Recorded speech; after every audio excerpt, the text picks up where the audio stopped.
Olá, amigos, sejam bem-vindos. O meu nome é Samuel Barretos e esse aqui é o canal Derradeiros Sinais do Apocalipse. Vamos para o segundo vídeo de uma série que eu não sei, acredito que deve ter 3 ou 4 vídeos falando sobre Daniel 8 e explicando o que está acontecendo agora no mundo debaixo dessa pandemia e o que a palavra tem a nos revelar sobre tudo isso. Será que o arrebatamento pode acontecer agora em 2020? 2022? É um tempo limite, mas eu acredito que entre esse ano e o ano que vem, realmente aconteça o advento do Messias, e é o que eu aguardo e espero. Não acredito que chegue a 2022. Mas agora em 2020, pode acontecer? Sim, pode.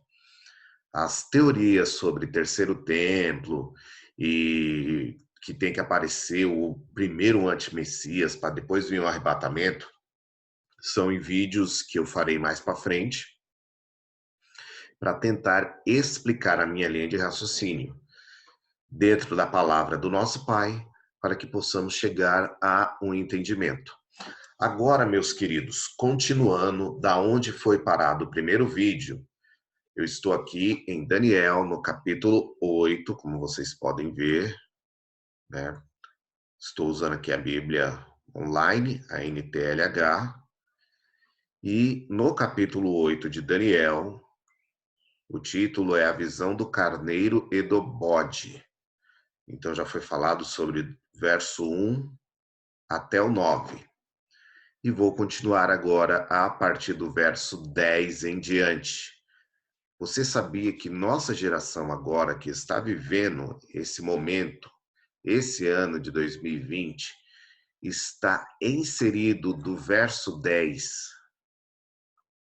até o verso aqui 14?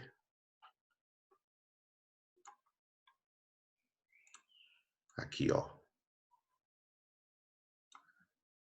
Nós estamos aqui, nesse verso.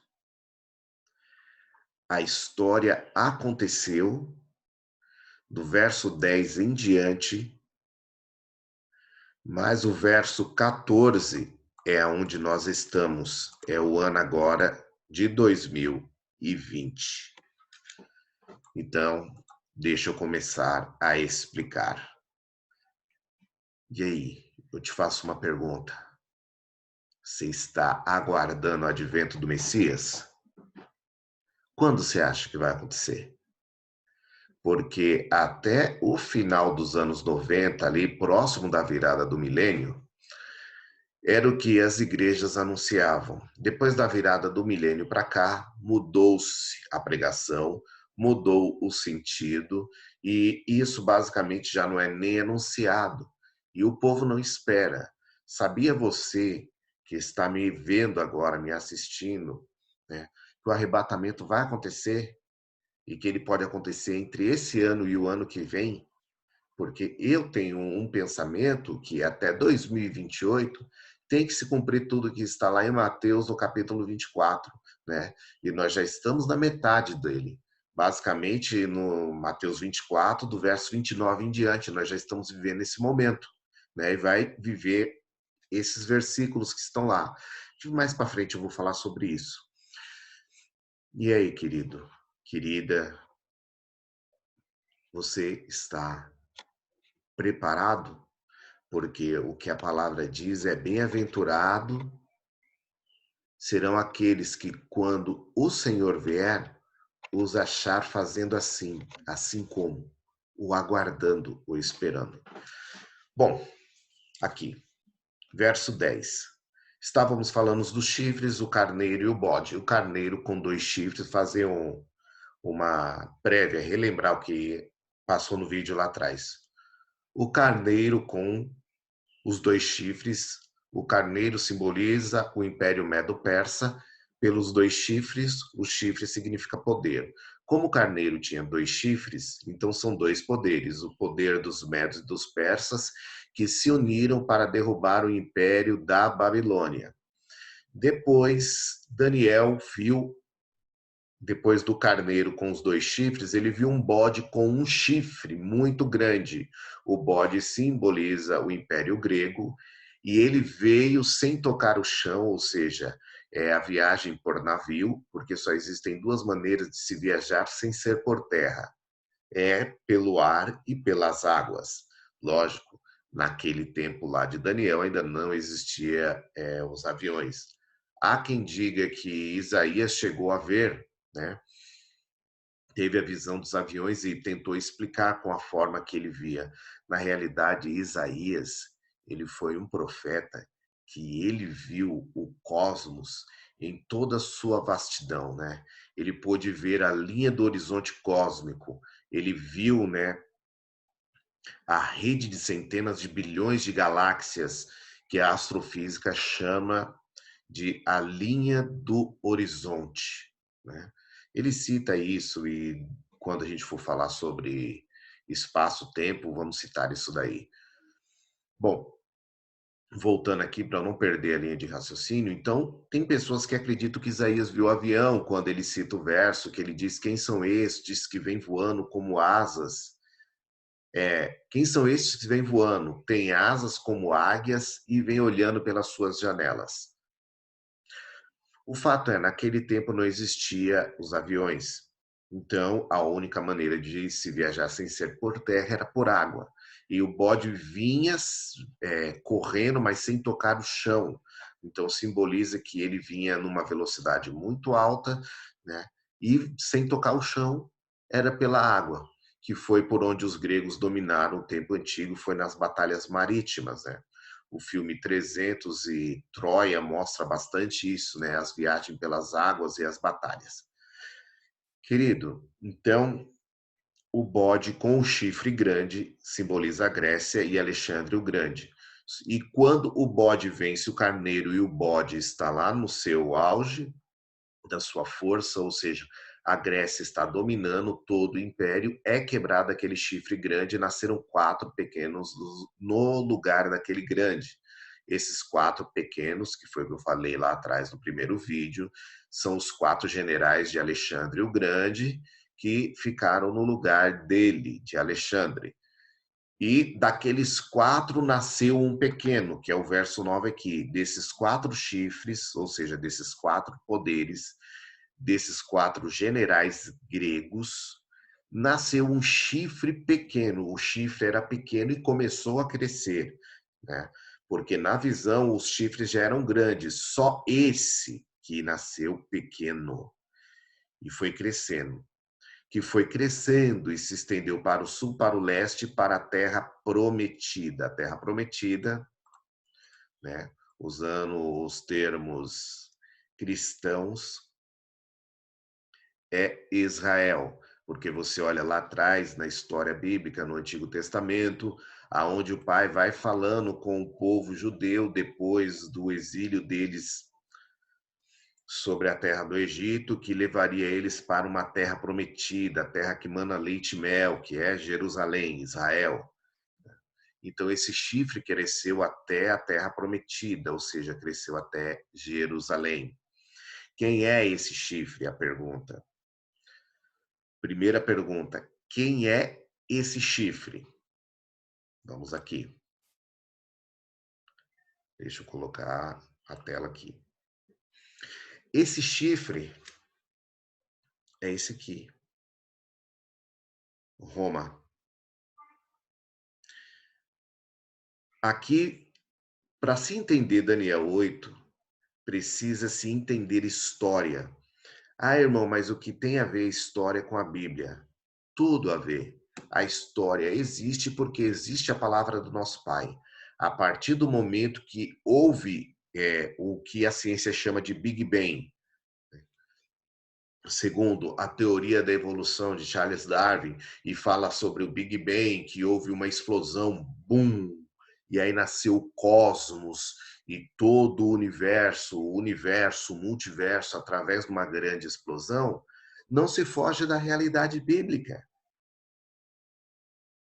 Gênesis 1, verso 1 diz: no princípio criou o Pai os céus e a terra, né? Verso 2: e a terra era sem forma e vazia, e o Espírito de Deus pairava sobre a face das águas. Lógico, eu estou resumindo o texto aqui. No verso 3, e disse Adonai, haja luz, e houve luz, ou seja, a explosão. Bum! O que a ciência chama de o Big Bang, eu vejo o verso 3 de Gênesis 1. E disse o Pai, disse Adonai, né? Haja luz e houve luz. Né? Adonai Elohim, o Senhor, o Criador. Ele disse para haver luz e houve luz, uma explosão.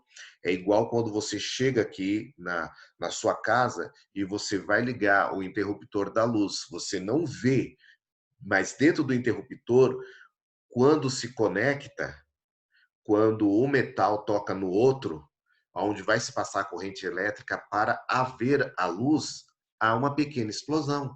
Você pega, ou quando você vai estar fazendo ligação, eletricista, ou quem conhece um pouco dessa área sabe o que eu estou falando. Quando você pega os dois fios e você liga para se passar a corrente elétrica para que a lâmpada venha acender, há uma pequena explosão. Agora, você imagina o pai falando isso no que a ciência chama de o grande vazio, e o pai dizendo, haja luz. Houve uma explosão enorme, gigantesca, que dentro da nossa mentalidade é difícil de imaginar. Né? E aí você usa o verso 3 com a teoria do grande Big Bang, é uma única coisa, e dali começa a se vir a história humana. Então, para você entender Daniel 8, você precisa entender um pouco da história bíblica. Aliás, da história humana, que é o que eu estou mostrando aqui para vocês. O pequeno chifre, ele veio daqui, ó. Aqui onde eu estou passando essa lupa, aqui, é a Grécia. Sai um rei daqui por nome Pirro, e ele vem para cá. Aqui o desenho dessa botinha já é quem? Já é a Itália. Tudo isso daqui é Itália. E um rei sai da Grécia, vem para Tarento, Heracleia, e daqui sobe para Roma. E começa-se a batalha entre os gregos e os romanos. E o que acontece no meio de tudo isso? Ó, Epirro está aqui. Aqui é um dos chifres dos 4 que Daniel teve a visão do bode com os 4 chifres. Um desses chifres aqui, ó, é o rei Pirro, da terra de Epirro, na Grécia. Ele sai da Grécia, vem para Tarento, Heracleia, e daqui ele sobe para Roma. E os gregos, através dele, através de Pirro, tenta dominar Roma. E o que acontece? A batalha dura-se 5 anos. Desses 5 anos, houve perdas, né? Houve vitória dos gregos e houve vitória dos romanos, mas no final de 5 anos, Roma vence os gregos, e aí as legiões romanas entendem que eles têm o poder para dominar a Grécia. Grécia já não é mais forte no seu império, e aí os romanos invadem a Grécia, dominam a Grécia, e dali começa-se a crescer o Império Romano. E o Império Romano ele cresce de uma forma tão grande, ele começou pequeno e ele começa a crescer de uma forma tão grande que ele domina o Império Grego, que dominava o mundo, e ali eles dominam tudo.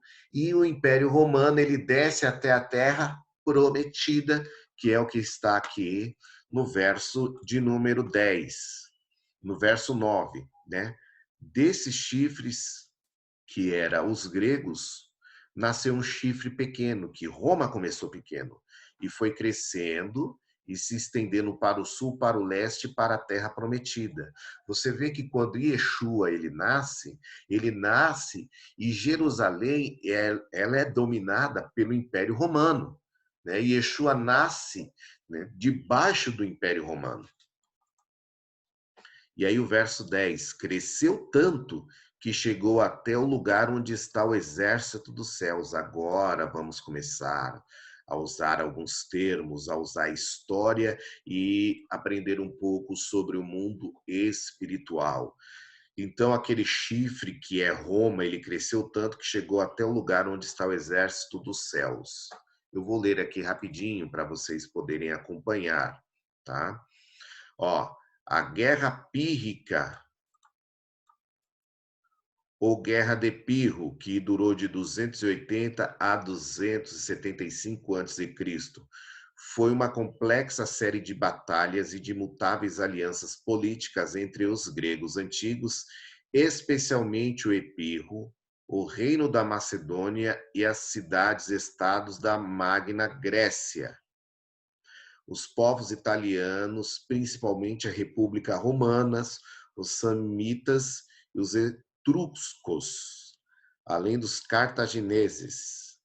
A maior parte do relato histórico do conflito se concentraram na luta de Pirro de Epirro contra os romanos, que tinham os cartagineses como aliados.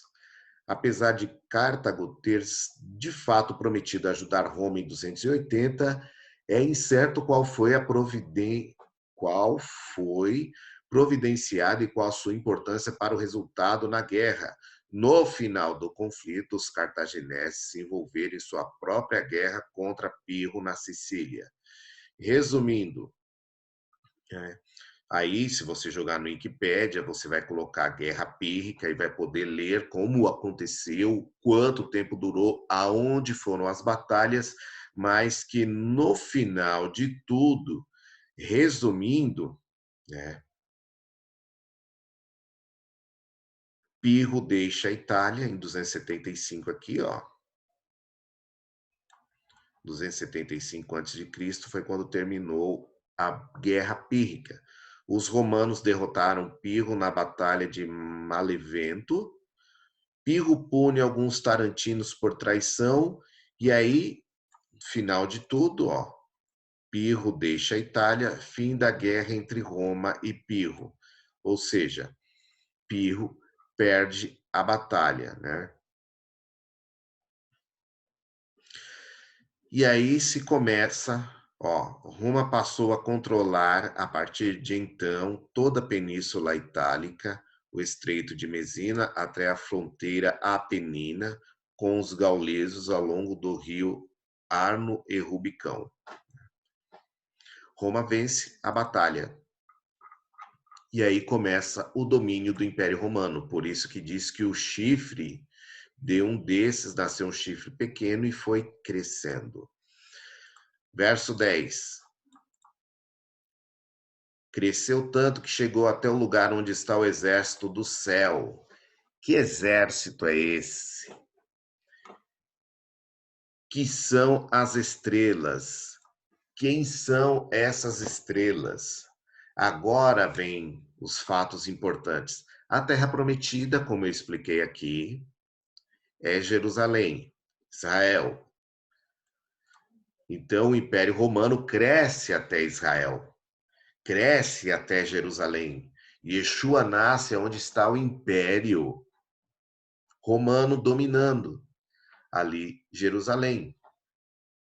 Nasceu em Belém da Judéia, o nosso Messias, o nosso Salvador. E o que acontece, meus queridos, você que está acompanhando?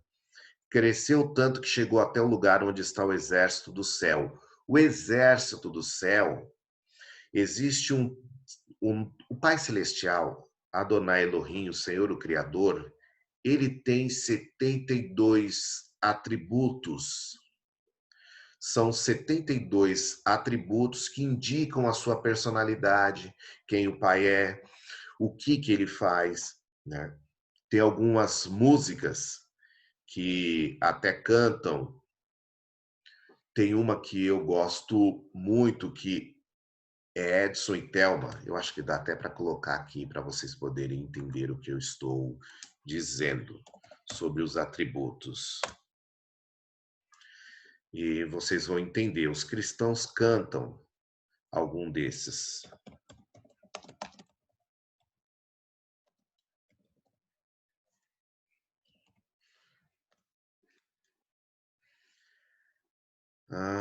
Aqui.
Bom, esses são alguns dos atributos, né? Existem várias músicas. Essa aqui é do Edson e Thelma. É, eu nasci em 1982, nasci debaixo do berço cristão, debaixo do berço evangélico. Aos 7 anos já não frequentava e as pessoas que me conhecem sabem a minha história de vida. Retornei aos 14 anos, mas aí você fala, pô, 7 a 14 anos não aconteceu nada porque ainda era criança. Para você ter ideia, o que o nosso pai fez na minha vida foi tão maravilhoso que com 11 anos eu já andava armado. Que aí fica para um outro dia, só para você ter uma dimensão do que aconteceu. E eu lembro que meu pai ficava ouvindo muito Edson e Thelma, Luiz de Carvalho, Josué Rodrigues e muitos cantores lá atrás, né? E ele ouvia muito Edson e Thelma e eu sempre gostei dessa música. Mesmo na época que eu era DJ e tudo, eu ouvia muito. E de criança você fica ouvindo e vai guardando. Então, já não se tem mais músicas como essa. Hoje, não vou entrar nesse detalhe. Meus queridos, tá. O nosso pai ele tem 72 atributos. Um dos atributos dele é de Jeová Sabaô, que é o Senhor dos exércitos.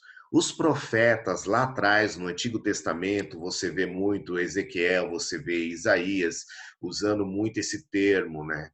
Quando eles iam profetizar, eles falavam: assim diz o Senhor dos exércitos, está no plural, dos exércitos. Que exércitos são esses?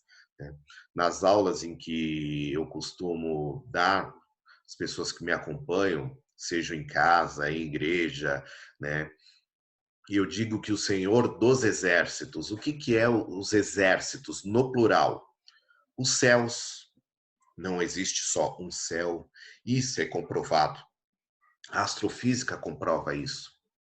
Existe o céu que nós enxergamos a olho nu, existe o céu que nós não conseguimos enxergar a olho nu, que é onde estão as estrelas, os sóis, luas, planetas, onde estão as galáxias, né? E a astrofísica ela mostra muito isso, né? Ela dá o endereço cósmico da Terra, né? Que estamos no sistema solar, o sistema solar está dentro da Via Láctea, né? A Via Láctea está dentro do aglomerado de Virgem, né? O aglomerado de Virgem, aí nós só estamos falando de galáxia e começa-se a definição de espaço, tempo, cosmos, que isso é muito maravilhoso, e aí começa-se a crescer. Então, voltando para cá, o exército, os céus, os planetas, os sóis, as luas, todas as definições, todos os seus agrupamentos são os exércitos. Se nós olharmos para a Terra, todo verde, toda a fauna é o exército. As formigas, aí nós vamos começar a mexer sobre a criação, falar sobre as formigas, sobre as ovelhas, sobre os gados, os cavalos, né? São todos exércitos. Quando você tem uma aglomeração, se dá o nome de exércitos, de exército. São vários do mesmo, vamos colocar assim, não objetos de formas de vidas, são exércitos. Então, quando se diz Jeová Sabaô, o Senhor dos exércitos, né? Muitas pessoas entendem que são os anjos. Fazem parte? Sim, fazem parte deste agrupamento, né? Se você pegar todos os anjos, é um exército. Todos os arcanjos é exército, né? Então, o termo Jeová Sabaô significa o Senhor dos exércitos, tá? No plural. Mas o verso que nós estamos lendo aqui, no verso 10 de Daniel, cresceu tanto que chegou até o lugar onde está o exército do céu. Aonde está esse exército do céu? Que são as estrelas, tá? Todas as estrelas são o exército, mas aqui nesse texto está falando da terra, das que estão na terra. Ah, irmão, não estou entendendo. Estrela na terra? Vou te explicar. Cresceu tanto que chegou até o lugar onde está o exército do céu. O exército do céu, naquela época, estava lá em Israel. Era e é ainda o povo judeu. Ele é o exército do céu. Por quê? Porque ele anuncia o Senhor do céu. Tá? Os judeus creem em Adonai, né? O Senhor dos senhores. Tá? Então, eles fazem parte. Hoje, nós que cremos no Evangelho e que anunciamos o Evangelho puro, verdadeiro, fazemos parte desse exército. Nós somos essas estrelas. Ah, irmão, tá difícil de entender. Veja só. Deixa eu mudar aqui. Você vai entender o verso agora. Apocalipse, capítulo 1. Aqui João, ele está tendo a revelação dos fins dos tempos, né? E ele, quando ele vê aqui o nosso irmão Yeshua já no corpo glorioso, ele começa a descrever, né, o nosso irmão, que não é o que eu quero falar agora, mas só vou ler para você ter conhecimento de causa, né? João está tendo uma visão, e aí no verso 12 ele diz assim, ó, e virei-me para ver quem falava comigo, e virando vi 7 castiçais de ouro, que simbolizam as 7 igrejas da Ásia. E no meio dos 7 castiçais, um semelhante ao Filho do Homem. Ele está vendo alguém que parece ser um ser humano, né? E aí ele estava vestido até os pés de uma veste comprida, cingido pelo peito e com cinto de couro. Ele vê alguém que parece um homem, ele tem uma roupa que vai do pescoço até os pés, é uma roupa comprida, né? E está cingido pelo peito com cinto de couro, e a sua cabeça e cabelos eram branco como a lã. Você vê que João ele consegue ver o cabelo, ele diz que é branco como a lã, branco como a neve. Ele é um branco bem notório, isso fica bem nítido, né? É um branco muito forte. E os seus olhos como chama de fogo, ou seja, quando João olha para ele, João não consegue ver o rosto, mas ele começa a dizer que os seus olhos é como chama de fogo, porque João sente que esse homem está olhando para ele. E quando o fato de estar em casa é isso. Quando João ele está olhando para esse homem, que ele vê os cabelos brancos, mas João não consegue ver o rosto dele, João sente que esse homem está olhando para ele. E João diz que os seus olhos é como chama de fogo, porque no momento em que João sente que esse homem está olhando para ele, João é consumido no seu interior, dentro de si, no seu íntimo, no seu ser, ele começa a sentir algo que vai o queimando, que vai atraindo ele se sente envolvido, por isso que João usa o termo, o olhar como chama de fogo. E João consegue ver os pés dele, que é semelhante ao latão reluzente, ou seja, que brilhava muito, como se estivesse sido refinado numa fornalha, e a sua voz como de muitas águas, ou seja, a voz era muito forte, muito onipotente, era muito presente, envolvia João. E na sua destra, né, sua direita, na sua destra, 7 estrelas. Quem são essas estrelas que estão na mão de Yeshua? E da sua boca saiu uma aguda espada de 2 fios, né, que é a palavra do eterno Criador. E o seu rosto era como o sol. Vê que João não consegue ver o rosto dele. Tem como se fosse uma bola de fogo. Quando na sua força resplandece, ou seja, quando está amanhecendo que você não consegue fixar os olhos. Tá? Queridos, todos aqueles que falarem, que vocês disserem para vocês, o Senhor apareceu para mim em visão e eu vi o rosto dele, é mentira, tá? É mentira. Depois que o nosso irmão ascendeu aos céus, lá no livro de Mateus 28, que ele sobe para os céus, ninguém mais viu o rosto dele. Consegue-se ver o cabelo, tá? Consegue-se ver a barba, consegue-se ver os ombros, tudo, mas o rosto você não vê, tá?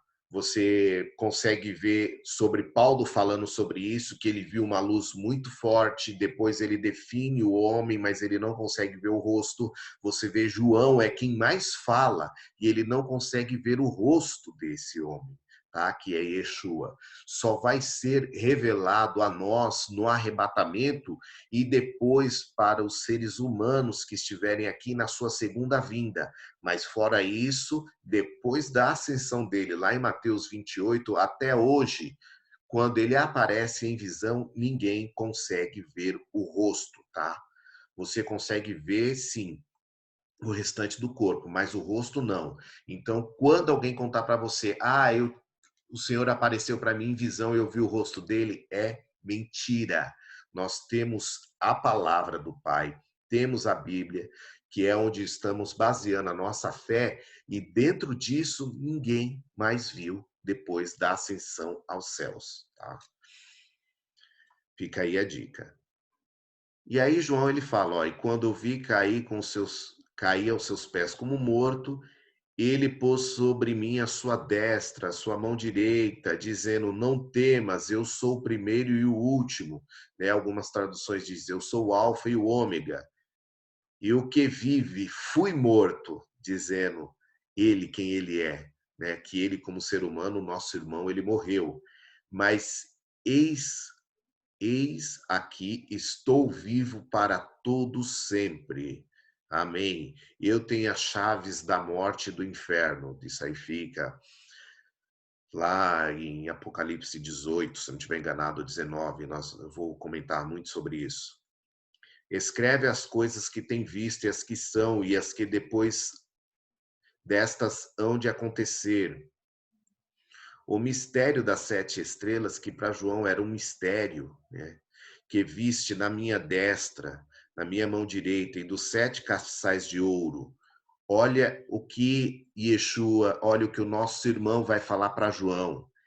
As 7 estrelas são os anjos das 7 igrejas.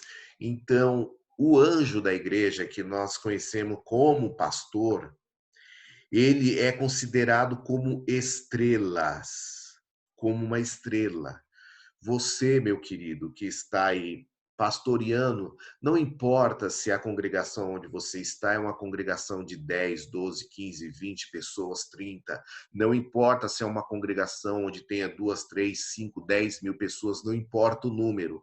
A partir do momento que você está ensinando a palavra para alguém, você é considerado como um pastor, e um pastor perante a palavra do nosso Pai é considerado igual uma estrela, tá? Guarde bem isso que eu vou te falar, tá? Olha, as 7 estrelas são os 7 anjos das 7 igrejas, tá? Então, todo aquele que ensina a palavra do nosso Pai, ele é considerado como um anjo. Um anjo é considerado como uma estrela, tá? Vou te mostrar outro texto bíblico que diz muito sobre isso, que mostra a veracidade do que eu estou mostrando aqui para vocês. A palavra do nosso Pai ela é muito maravilhosa. Quando nós conhecemos, nós ficamos cada vez mais envolvidos, apaixonados. Essa palavra é linda, ela é maravilhosa. Ó, Daniel 12, verso 1. Vou mostrar que o exército dos céus são as estrelas, somos nós, que o Império Romano chegou até o exército do céu, ali está no singular. E naquele tempo se levantará Miguel, o grande príncipe, que se levantará pelos filhos do teu povo, tá? E haverá um tempo de angústia, a qual nunca houve desde que houve nação até aquele tempo. Naquele tempo livrar-se-á o teu povo, todo aquele que se achar escrito no livro. Que livro é? O livro da vida. Verso 2: E muitos dos que dormem no pó da terra ressuscitarão, o tempo do arrebatamento, tá? Uns para a vida eterna e outros para a vergonha e desprezo eterno. Os sábios, olha o que a palavra diz acerca de nós, que anunciamos o evangelho verdadeiro. Os sábios, pois, resplandecerão como o resplendor do firmamento. E os que há muito ensinam a justiça, nós que ensinamos o evangelho verdadeiro, e os que há muitos ensinam a justiça refulgirão como as estrelas para sempre e eternamente. Ou seja, todos nós que anunciamos o evangelho, não importa o número de pessoas, você que anuncia o evangelho verdadeiro, você é considerado para o Pai como as estrelas do céu, como estrelas. Por isso que aqui em Daniel 8, verso 10, diz assim: cresceu tanto que chegou até o lugar aonde está o exército do céu, que são as estrelas. Somos nós somos as estrelas. Tá? Por isso que eu falei do termo Jeová Sabaô, o Senhor dos Exércitos, tá? Ele é o Senhor dos Exércitos. O nosso Pai, ele é o Senhor dos Exércitos, tá? Jeová Sabaô.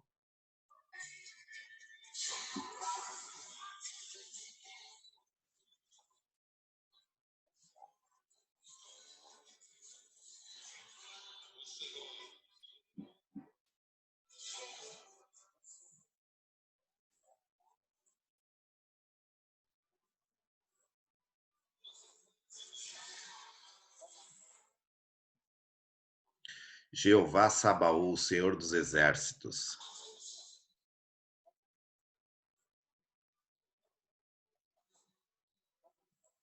Você vê, Jeová Sabaô, o Senhor dos Exércitos. Por que eu estou dizendo isso? Eu vou explicar aqui para vocês um pouco do mundo espiritual. Quando nós falamos de seres angelicais, que são seres que são considerados anjos, arcanjos, querubins e serafins, e todos eles que foram criados, antes de haver a rebelião, eram-se 9, tá? Antes do adversário enganar e seduzir, eram-se 9. Desses 9, 5 seguiram o adversário e 4 ficaram. E eu vou aqui dizer para vocês acerca daqueles que o adversário conseguiu seduzir e enganá-los e levar junto com eles, tá? Esses 5, a escala, vou falar, na realidade são 8 seres, tá? Eu coloquei 9, mas são 8. São 8. 4, o adversário levou junto com eles, que são os que se assentam nos tronos, que são os principados, são as potestades e os demônios, tá? Nós colocamos nessa escala aqui. Porque quando eles se rebelaram, eles perderam a natureza divina. Pode pesquisar o que eu estou falando para você. 72 são que se assentam nos tronos. Esse 72, que é o que eu comentei no vídeo anterior, quem assistiu o filme A Freira vai entender o que eu estou falando. Desses 72, que são na escala maior abaixo do adversário, são aqueles que se assentam nos tronos, tá? Cada um tem uma função. E são 72 porque cada um vai trabalhar contra um dos atributos do nosso Pai. O nosso Pai tem 72 atributos, né? Jeová Rafá. O que significa Jeová Rafá? Vou colocar aqui no Google para você ver.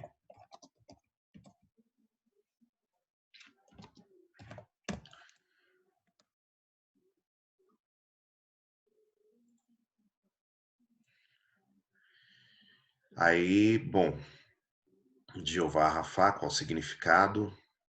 Qual o significado do nome Rafá? Companheiro de Deus, ocupa o lugar do anjo do trono de Deus. Jeová Nissi, o Senhor é a nossa bandeira.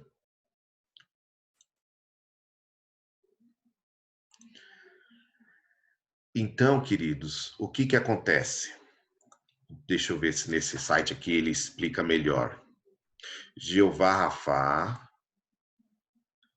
é uma expressão hebraica composta de duas palavras, que significa curar. Jeová Rafá é o Senhor da cura. Tá? Entenda o termo. Jeová, Senhor, Rafá, cura. Tá? Então, não é porque ele é o Senhor da cura que ele é obrigado a nos curar. Entenda isso. Ele é o Senhor da cura por quê? Porque a cura está em suas mãos, tá? A cura está em suas mãos. Não quer dizer que ele tem que nos curar. Entenda bem isso. Jeová Jiré é o Senhor da provisão. Ele é quem provê. Se ele vai prover ou não é outra história. Não é porque ele é o Senhor da provisão que ele é obrigado a prover tudo para nós. Não é porque ele é o Senhor da cura que ele é obrigado a nos curar. Não, hipótese nenhuma. O poder está nas suas mãos. Se ele vai fazer ou não, aí é outra situação. E nós temos que servir ao Pai. Existem três termos, três definições. Tem pessoas que dizem que serve ao Pai pelo que ele pode fazer, mas é errado. Você vê que diz que serve por um interesse. Eu aprendi que eu tenho que servir a Deus, né? Aí eu sirvo pelo que ele pode fazer, é um termo errado. Eu sirvo pelo que ele é, também é errado, porque é interesse, né? Eu sirvo a Deus pelo que ele é. Então, você está servindo, dizendo que serve ao Pai pelo que ele é, mas está errado. Por quê? Só porque ele é? Não. Não é pelo que ele pode fazer e não é pelo que ele é. Eu sirvo a ele porque eu o amo. Esse é o termo correto. Porque quando você ama, você faz sem interesse, tá? Quando você não ama, existe interesse. Então, servir ao Pai pelo que ele pode fazer ou pelo que ele é, não serve.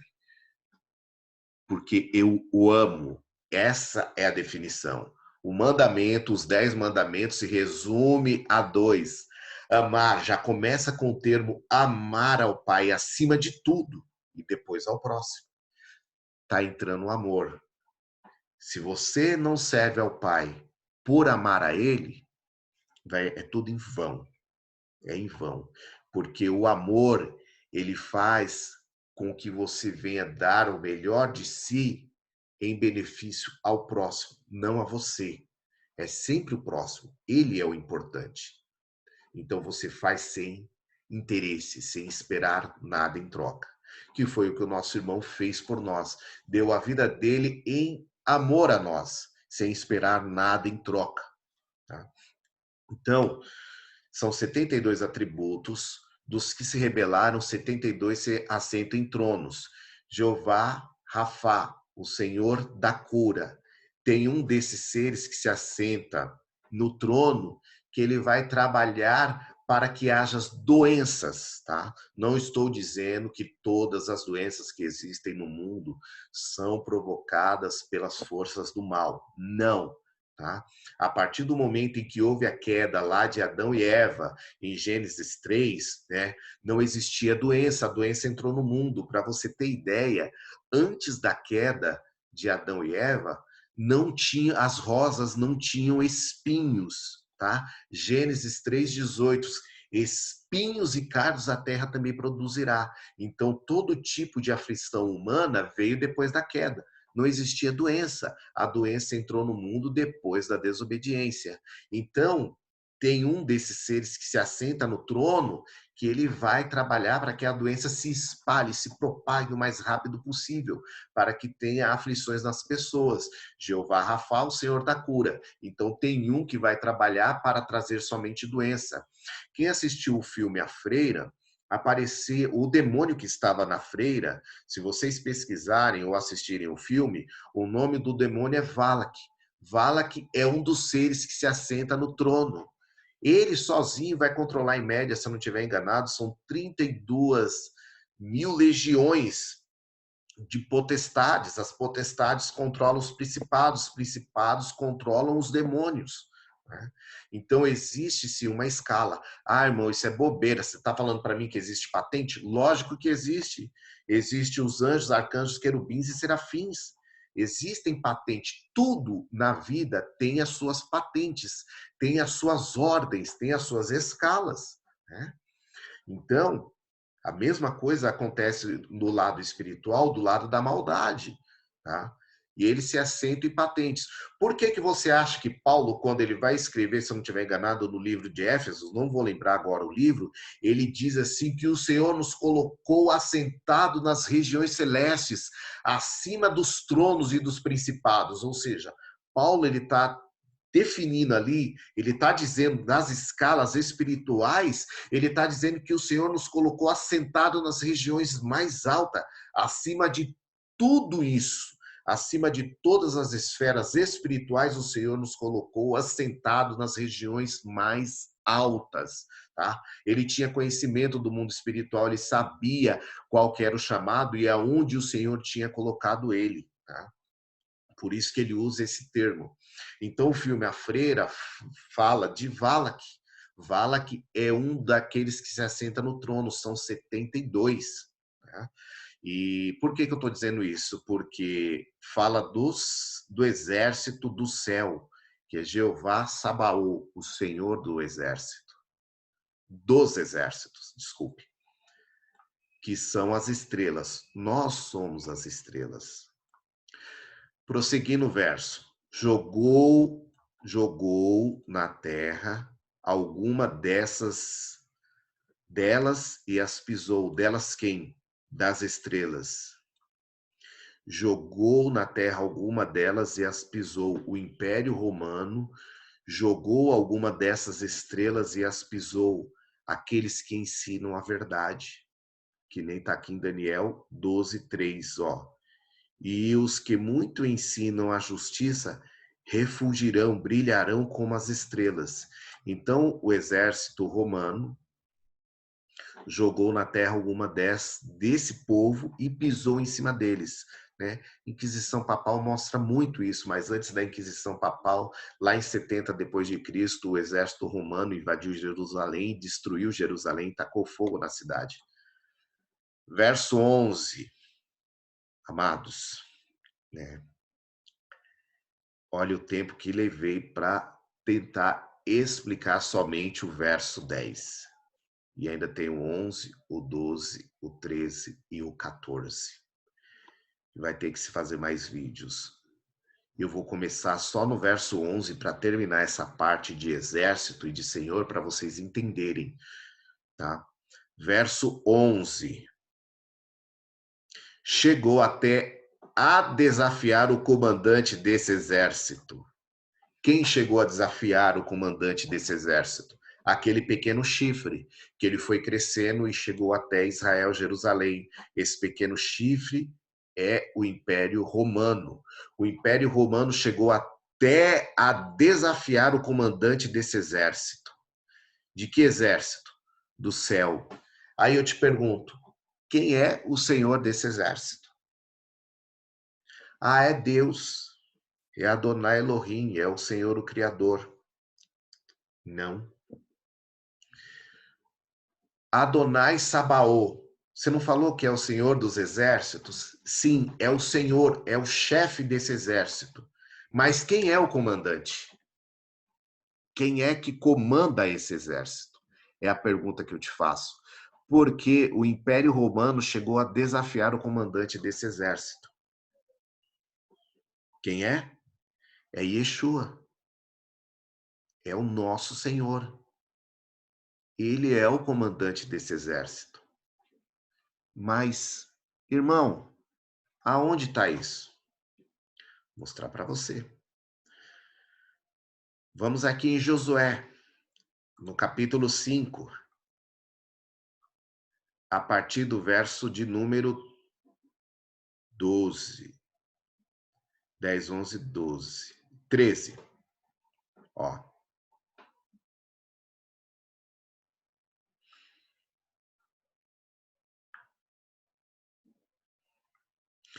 Ah, tá.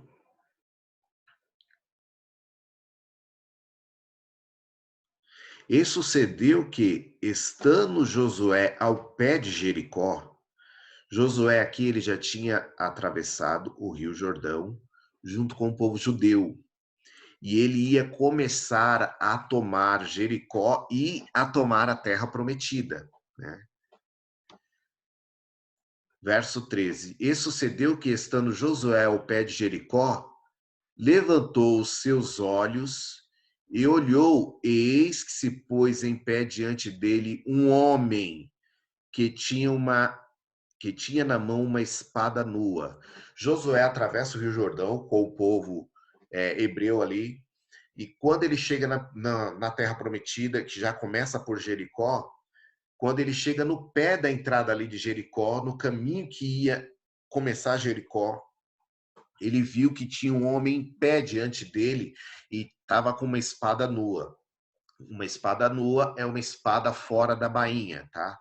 E olhou, eis que em pé diante dele um homem que tinha na mão uma espada nua, espada fora da bainha. E chegou-se Josué a ele e lhe disse: És tu dos nossos ou dos nossos inimigos? Você vê que tem um homem parado ali de frente a Josué, que ele tem uma espada na mão. Josué não conhece, não consegue reconhecer, não porque não conhece ele, né?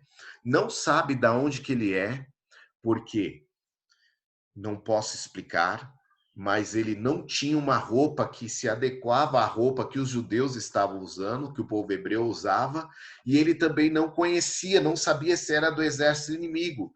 E então Josué vai e pergunta para esse homem: você é dos nossos ou é dos nossos inimigos? Presta atenção aqui. Ele está diante de Yeshua, mas ele não sabe quem é. E ele disse, o homem respondeu para Josué: não. Tem algumas traduções que diz assim: não sou uma coisa e nem outra, porque Josué pergunta para ele: és tu dos nossos ou dos nossos inimigos? Tem tradução que diz assim: não sou uma coisa e nem outra. Aqui já diz assim: não, mas vem agora como príncipe do exército do Senhor. Então o homem responde para ele: não, eu venho agora como príncipe do exército do Senhor. Então Josué se prostrou sobre o seu rosto na terra e o adorou. E disse-lhe: que diz meu senhor a seu servo? Amados, aqui, para quem tem conhecimento de história bíblica, toda vez que um anjo aparecia para alguém no Antigo Testamento e as pessoas iam se dobrar diante do anjo, porque eles não sabiam quem era, o anjo sempre falava: não se dobre diante de mim, porque eu não sou digno de tal honra. Ou às vezes você encontra lá quando Abraão ia se ajoelhar e o anjo, ou até mesmo Daniel, quando o anjo aparece para Daniel e Daniel vai dobrar os joelhos e o anjo fala para ele: não se dobre, porque eu sou o teu conservo, né? Então você vê que todas as pessoas no Antigo Testamento, quando tinham uma visão de um ser celestial e se dobrava diante dele, o ser já colocava ele em pé. Mas todos aqueles que se dobravam diante do Senhor sem saber que era o Senhor nunca falou: ó, não se dobre o seu joelho. Que foi o que aconteceu aqui com Josué. Ele dobrou o seu joelho e aquele homem não pediu para ele se colocar de pé, né? Por quê? Porque era o próprio Yeshua. Então Josué, aqui ó, se prostrou sobre o seu rosto na terra e o adorou e lhe disse: que diz meu senhor a seu servo? Ali, então, usando o trocadilho, Josué fala para ele assim: o que que você diz? Você é o meu senhor, o que que você diz para mim que sou teu servo? Verso 15. Então disse o príncipe do exército do Senhor a Josué. Você vê que aqui é o príncipe, é o Senhor, não é o Senhor, é o comandante do exército. É que eu não tenho uma outra tradução aqui.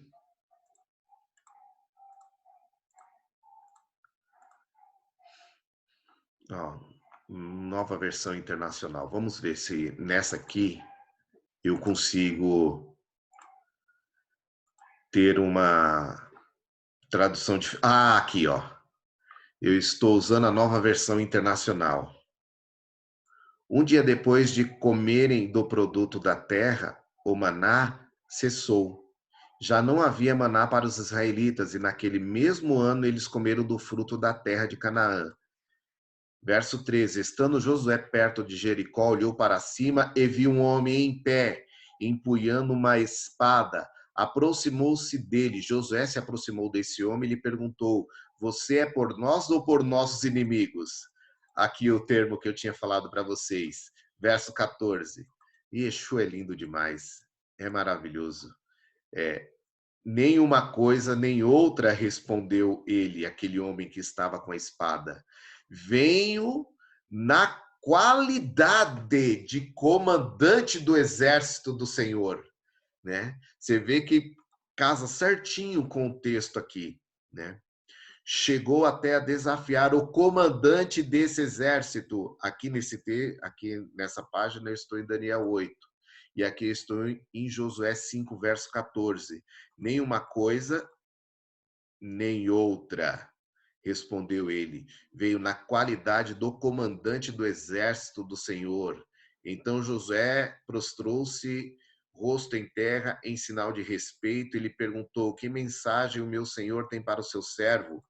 O comandante do exército do Senhor. O comandante do exército é Yeshua. Tanto é Yeshua que... Deixa eu ver se eu consigo achar o texto aqui para vocês. Olha que lindo. Já imaginou Josué, antes de entrar em Jericó,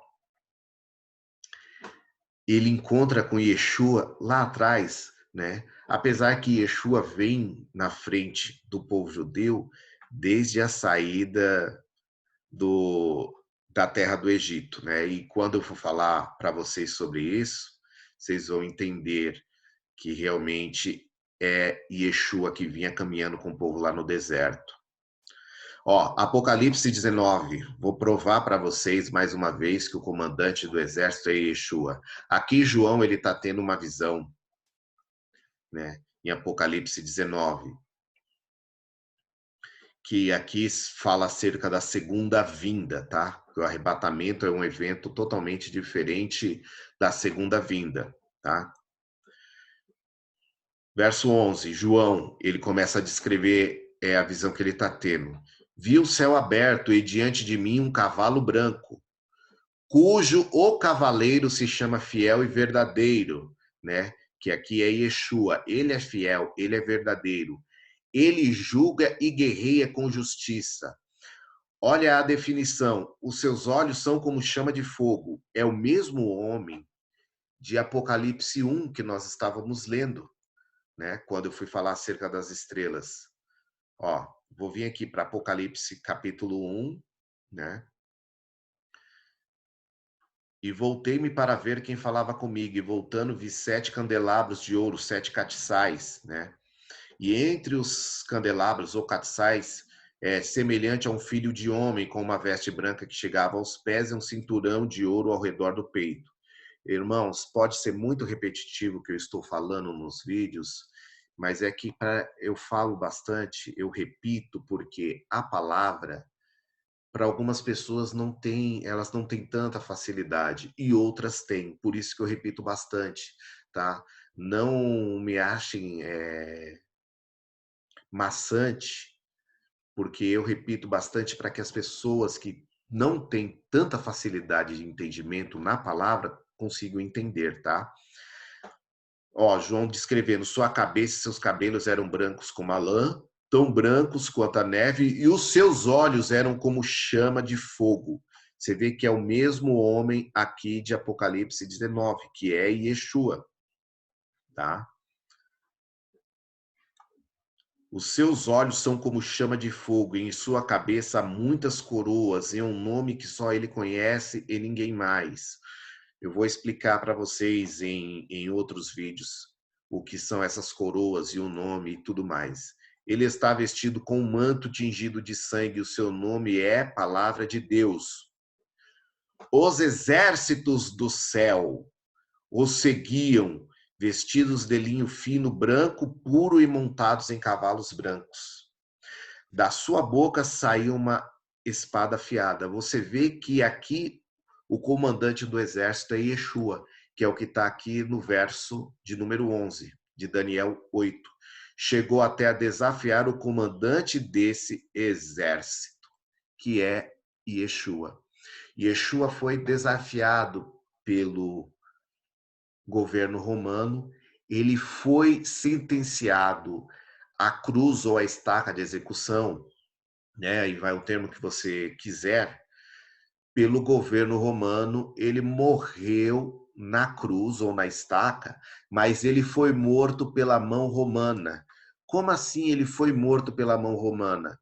Porque quando ele estava lá na cruz, né, e foi se passando a hora e os dois bandidos que estavam ao lado dele já tinham morrido e ele tinha dado ali, ele tinha expirado, tinha dado o último suspiro, entregado o espírito nas mãos do Pai, mas ele ainda estava vivo e respirando com dificuldade, não tinha mais força para falar, nem nada desse tipo.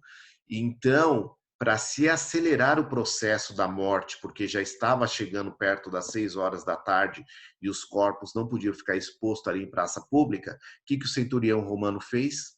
Transpassou uma lança na lateral do seu corpo, né?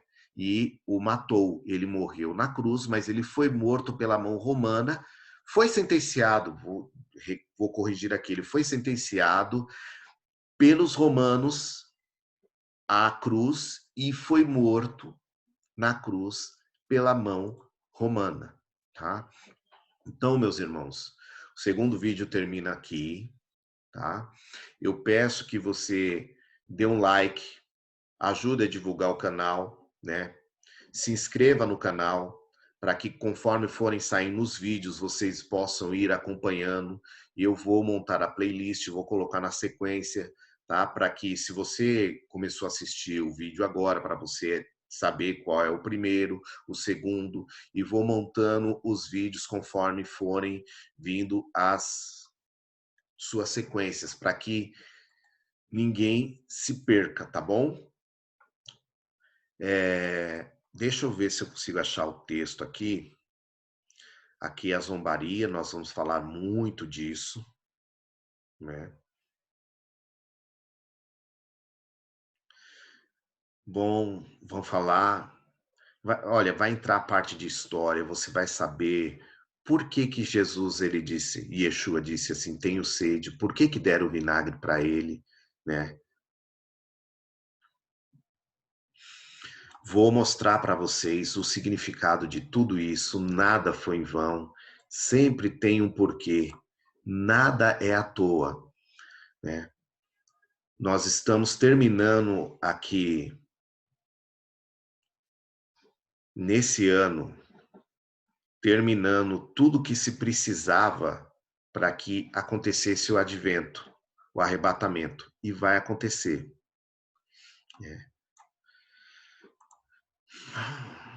Só a graça do nosso Pai. Tá? Divulga, mande o link para os seus amigos, para que eles possam entender, compreender que nós estamos aqui em 2020 e Daniel estava vendo isso lá, né? 600 anos antes de Cristo. Ah,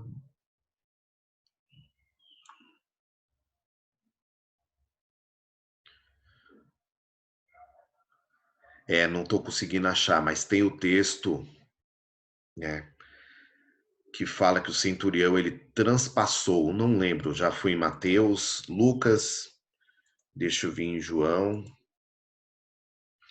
Pilatos mandou aceitar Jesus.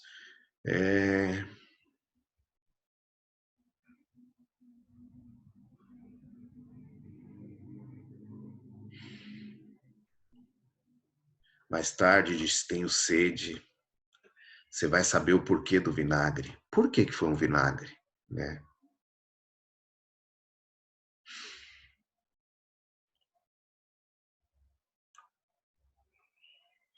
Vieram então os soldados e quebraram as pernas do primeiro homem que fora crucificado com Jesus, e em seguida o outro. Mas, quando chegaram a Jesus, vieram soldados. Soldados quem? Romano. Mas quando chegaram a Jesus, percebendo que já estava morto, não lhe quebraram as pernas. Em vez disso, um dos soldados perfurou o lado de Jesus com uma lança e logo saiu sangue e água, tá? Aí você vai falar assim, irmão, então ele estava morto. Sim, estava morto. Não lembro aonde que eu vi algumas traduções, né? Diz que ele ainda estava vivo e quando transpassou a lança foi que ele morreu. Tá? Não posso afirmar, mas o que eu te falei da lança está aqui. Tá bom? Muito obrigado, continue acompanhando. Mais uma vez, dê o seu like, né? Só um joinha, se inscreva no canal e ajude a divulgar para que ele cresça e eu consiga fazer mais vídeos e que eu possa ter mais recursos para mostrar mais coisas para vocês, tá bom? Um abraço e fiquem na paz do nosso eterno Criador.